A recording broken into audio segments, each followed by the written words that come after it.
As you know, I have a background in the energy fields. I worked in the first solar plants in the continental U.S. in the early 80s. My home was on the cover of the world's largest renewable energy magazine, so this is my background. My goal has been to alert the public there is a mountain of toxic material falling on us, period. Before about 5 years ago, our skies were typically blue, and now you see it's covered with lines and haze, and virtually nothing you see on the horizon, nothing you see in the sky above us is a natural cloud. I mean, it is virtually all the remnants of these aircraft lines that you see fanning out, spreading into clouds, artificial clouds, but the sky is a very dirty look to it. It's not the white cloud blue sky that we had only a few years ago, but it looks like there's some sort of massive industrial activity or forest fires burning over there, and we see that typically every night. You see even down to ground level, the clarity drops off significantly, and we don't see that except for the days when we have these long, lingering trails that spread and cover the whole sky, and on certain days you can see these trails actually dropping vertically like a veil.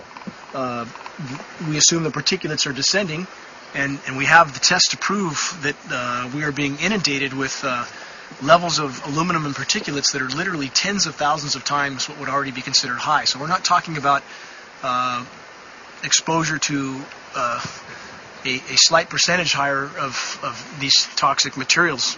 We're talking about quantities, for example, off the side of Mount Shasta. If you can pan back, that's a landmark in Northern California, considered to be a pristine water source. Aluminum or snow sample off the side of Mount Shasta tested 61,000 parts per billion. This is just ordinary snow water, and people are drinking this stuff when they're hiking on the mountain. And remember, government action is required at 1,000.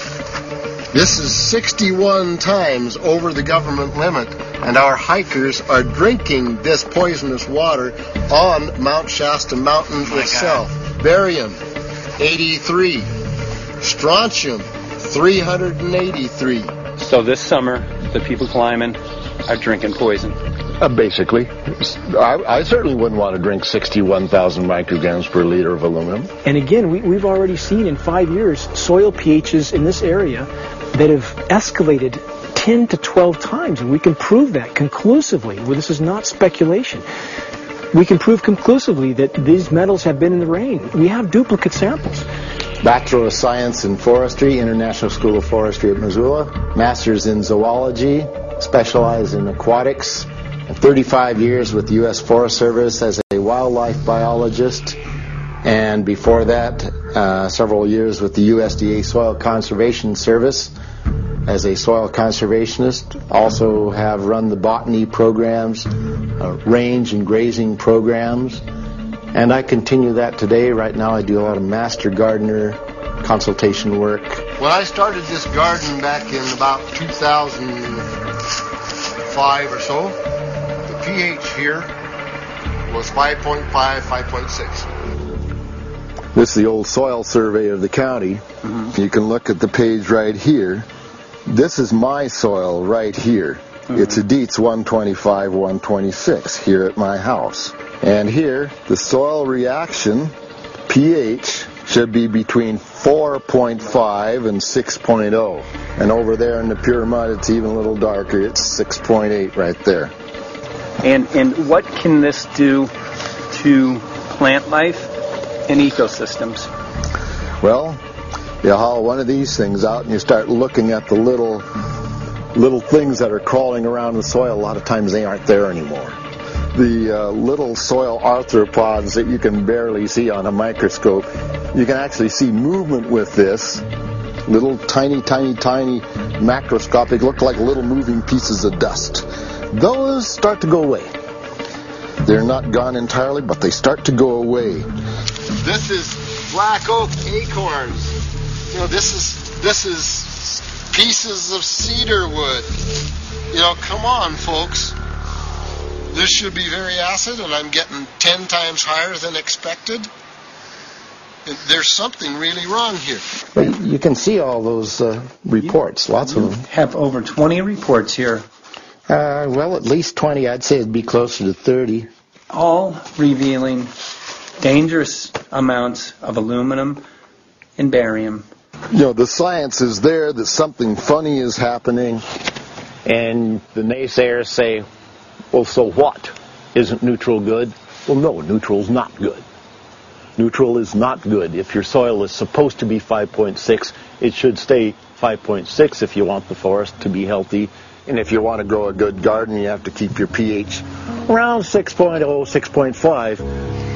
I think that we just need to wake up and just look at what's happening, because we can't just ignore it, because it's going to get worse and worse if we just keep ignoring it and pushing it away like, oh, that's nothing. There was mason jars, and they were brand new, sterilized, and that's what we catch the rain in. Mm-hmm. And then there was a HEPA filter that we tested the air with. Okay, so you caught rain and then you basically filtered air. Mm-hmm. What did you find? Aluminum and barium. Here's another test that's revealing 375,000 parts per million aluminum, barium at 3,090, and strontium at 345. Yeah, that's from a lined pond. With EPDM fish-safe pond liner, there is no chemicals, manufactured materials at all in that pond liner that's available to the aquatic life. It's designed for that purpose. The well that feeds this pond has been tested and retested. ND, no detectable aluminum, 0. The only other place this pond can receive water is rainfall. We are located on a filtered, forested hilltop, miles and miles and miles away from any industry, highway, and so forth. After several heavy spray days, there was a film that we received formed on the surface of the water. And we tested that crust, and it was aluminum and barium. That after a year and a half's accumulation had 375,000 parts per billion of aluminum in it. It's literally toxic. We can say conclusively that what we see in the sky matches expressly what's outlined in numerous patents, and the materials on the ground match those patents. This material was not there 5 years ago. It is a recent phenomenon in the quantities it's in. It has escalated in some cases 50,000% in 5 years in the case of aluminum. From our original baseline reading of 7 parts per billion, which was already high, it has escalated up to 50,000% in 5 years. And we've seen profound changes in that time. Dr. Leonard Time, PhD in chemistry, I cross-checked with him, and he says the oxides of aluminum, barium, and strontium will drive your pH into the coastal, from an acid soil like this up into the neutral. There's no question about it. And that's exactly what you see happening. Wow. I have a doctorate in inorganic chemistry from Oregon State University, in which I was working with different metals and oxidation states, and then did a postdoctorate work at Brandeis, where I was working stabilizing off-oxidation states of different metals. The goal is to sort of figure out how everything fits in the dynamic equilibrium of life. I was working with Francis up in Monte Shasta, and he showed me some rainwater analyses that had to do with levels of aluminum, strontium, and barium in the atmosphere. So I feel the major toxin in these chemtrails is the aluminum. And from the levels we were looking in at Monte Shasta, this is totally, totally unacceptable. When you get to metals and biological systems, you're no longer talking about the bulk aluminum that people think about when they're drinking from soda pop cans and that. So once it gets to the aluminum oxide stage, it just forms a plaque within your arteries and shuts down life. When you take elements that normally aren't out in the environment and you start putting them in the environment, it raises some serious red flags. Aluminum is a very specific, nasty in biological systems. It takes that site and it never lets go, and it shuts down the site, and that's it. And so as you accumulate aluminum over time, it causes major neurological damage because it ends up as aluminum oxide that's essentially stuck in place and can't be flushed out by normal systems. At the core of everyone's conditions is always some level of toxins. And aluminum is known to have cancer-causing effects. The half-life is decades. I think that we should be working on taking more of these toxins out of our environment instead of adding more toxins in. It's very concerning that if we add more toxins to our environment, that will be increasing the rates and risks of cancers. Even one patient is not worth it. So sad that they would consider putting aluminum in our environment to affect something when they could be causing so much more damage. Wherever the material is coming from, it is there. The amount of metal falling on us cannot be disputed. Absolutely, this is not speculation. The amount of metal in the last 4 years, as I said, have increased to a degree of thousands of times, and California Air Quality Resources Board has studied the aerosols from China. These metals are not amongst them. Mike, the reason I've chosen to focus so primarily on this issue is I feel all other issues are secondary. What could be a greater priority than not being able to walk out your door and take in a breath of air without sucking up heavy metals? If our land base is being poisoned, if our waters are being toxified, what will we have left to work with? Whatever we choose to focus our time and energy on, whatever our political beliefs, that this is a common ground for all of us. We must have air that we can breathe that's not full of toxic chemicals and metals. We must have water that's not completely laden with whatever is being emitted from these aircraft. And if people stopped to consider that the atmosphere is as thin as a layer of paint on a basketball, it is an extremely thin layer that allows life to exist on this planet. To simply treat it as a physics lab and experiment with it until it is broken beyond repair is folly of unbelievable proportion. And if people understood that this sort of experimentation not only is going on, but has been going on for a very, very long time. Going back 50 years, there's been countless climate manipulation, weather modification programs that the vast majority of the public is completely unaware of. And if they think that this is not true, that certainly that somehow they would have known if it was occurring, I would ask them to look at things like Agent Orange and the things that governments do because they can, because there's no one to stop them, because they have these huge military machines that want to control everything. And in fact, the government's own document, perhaps you may have seen, it's available to any online, is called Owning the Weather, an expressed goal of our government, and not just our government. He told the Associated Press that the American government has created weather tampering techniques so that the New World Order will be able to starve millions of Americans and control the rest. There is weather control techniques. Number one, the entire patents on the equipment. Number two, Senator Claiborne Pell's complete statement and story of his own that not only does it exist, but that we even utilize it as far back as the Vietnam War. Well, Murph, we're going to do what we can. Let's see what we can do. You got the scientists behind you. The scientists are with you, so at least this scientist is with you. I may not have $1 million budget, but I've got enough to show that something's dreadfully wrong. You got it. All right. So Arizona will be this Monday, the 21st. Senator Johnson up in Show Low. So we're going to be in the car a long time.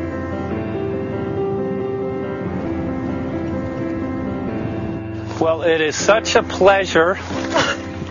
This is such my place back here, I'm telling you, Michael. But you know what? We love it. It's so private and it's so quiet and peaceful. And please come in. My name is Karen Johnson. I served in the Arizona State Legislature for 12 years. I was in the House for 8 of those years and in the Senate for 4 of those years. When you see a plane fly overhead, there's a trail that leaves the end of that plane, and it goes from one horizon all the way to the other as the plane flies across, and it begins to filter out and cover more and more of the sky in kind of ripples. It widens out and fills the whole sky. I mean, how could anybody think that that was the case? And then to live and to be underneath that and know that whatever is in that is falling down upon you and upon your animals and upon the earth. And I mean, it's frightening to me. And if people don't start really waking up and facing the fact that we've got people that are doing terrible things to us, and we had better wake up and fight back now. I mean, I'm the mom of 11 kids. I've got 35 grandkids. I mean, I've got a stake in this. I care about what is going to be left for my children. I care about it, and I'm extremely worried about what is going to be left to them.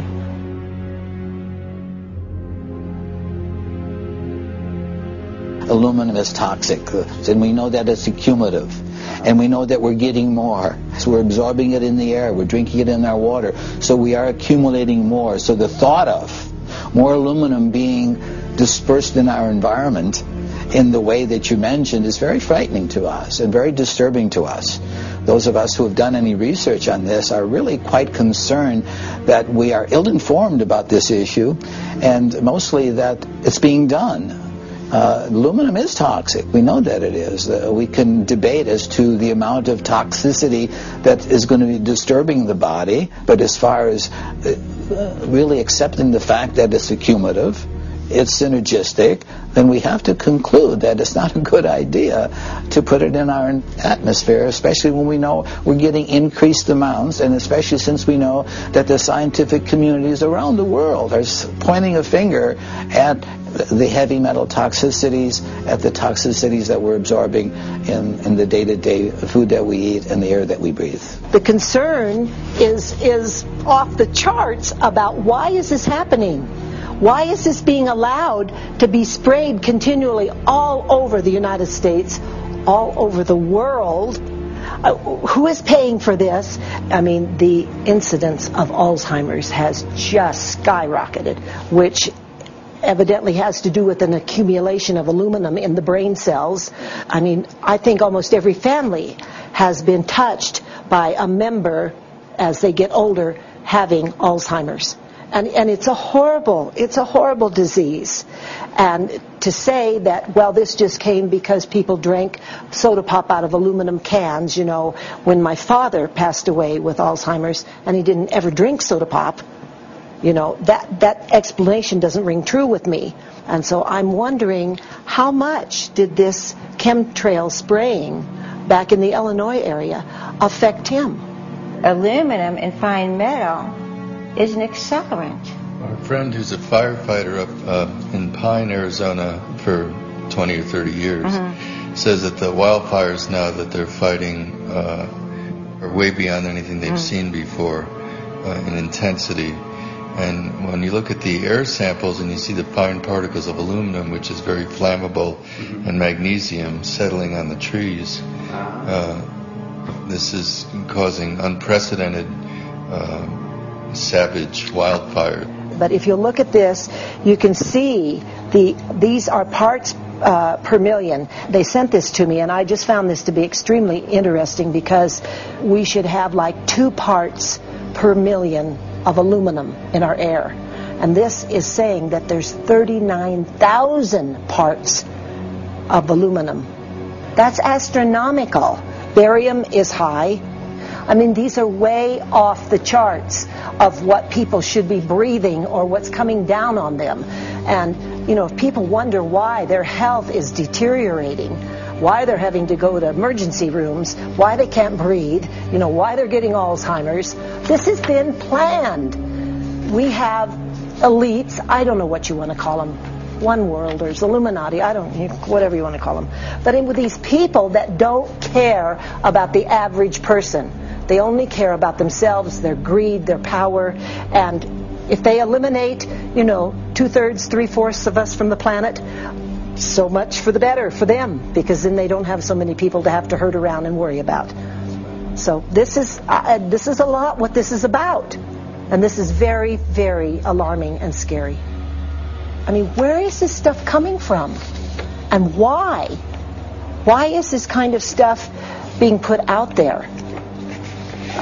You know, I've heard different explanations about, oh, we need to cool the planet, all this and that. But if people are up there trying to cool the planet, why do they need all this kind of stuff in it? The explanations just never have really rang very true. And as I'm setting up the equipment, she looked at me, she said, all these trees here are dying. And I said, what? She says, all these trees in here are dying. So I thought, well, I'm going to test for aluminum, because that's one of the key things in the programs that we're talking about, and titanium. And I took some of this bark sample and tested it, and it came back positive with aluminum and titanium. Then I started traveling around California, noticing the same thing. In Lake Tahoe, there was a lot of the same type of bark, all through Sacramento area and Davis. Just about everywhere I went, I was noticing this silver white bark. What I think is happening is these chemicals are getting down and destroying the roots. And then as they come up, they're going out into the bark. Those two right there are the ones that are just, it just hurts so bad to see these two, because look how old and big they are. We probably lost 40 trees right here on our 10 acres. Every week, every other weekend, we'd see another tree that was beginning to die. And I mean, it's just so sad. We'd just cry. And to think that that might have something to do with it, along with their other explanations, would really, really frost me. Every time you lose a tree, you know, it's not good. It's just sad. And there's another one over here in this little group of trees here. Don't you feel better when you stand up and fight than if you crawl down in a little hole and go to sleep? You know, I mean, my gosh, people, your families are out there, children are out there, your grandchildren. I mean, you've got to do something to help.